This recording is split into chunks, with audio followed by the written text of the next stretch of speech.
I made the decision that I was done, that I was going to end my life. It's just like when you are at war with yourself and you are the enemy. It's a different kind of internal pain that you can't sort of get away from. My name is Mushtaq Deen. I was born in Brooklyn. My family life was different than my friends' family lives. Just culturally, our home was very different from the kinds of foods we ate to the expectations of me and my brother and how important school was. But I think they're immigrants and they were under a lot of pressure. I went to college at Columbia in New York. As I was no longer in the sort of pressure cooker of my family situation at that time, in some ways, like I had some space to breathe, in this oxymoronic way, then I started to get depressed. I don't think my parents had the tools to know how to handle a self-destructive 18-year-old, 19-year-old. And it would be a couple of hospitalizations before I get to Riggs, but there was some hope that I would be made better, and better meant I would go back to having long hair and being a girl that they understood and being on this path that I've always been on in terms of academics.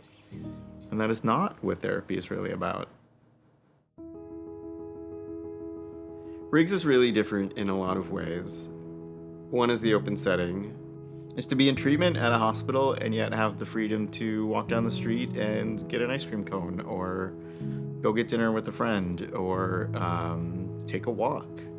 And this is, I think, a really radical difference from most locked units, which is where I was before Riggs. You can't tell who the doctors are and who the patients are, or who the nurses are and who the patients are. Like, that sense of we're all sort of in this togetherness is really different than at any other place I'd been to. Then there are things like examined living.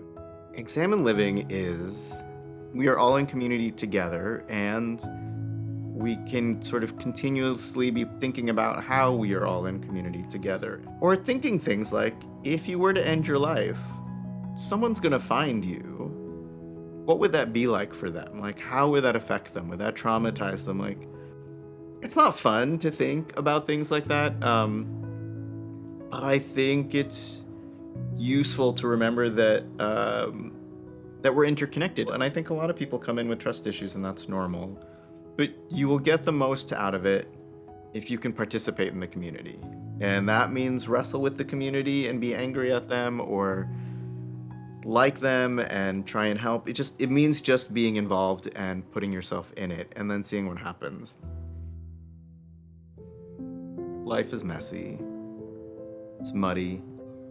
And I am more okay with the muddiness of it and the wading through of it and find more joy in that. I think the thing I hope is that I do not forget the lesson of that pivotal moment when I tried to end my life, which is that all these expectations or all these things I think I'm supposed to do, I don't really have to do.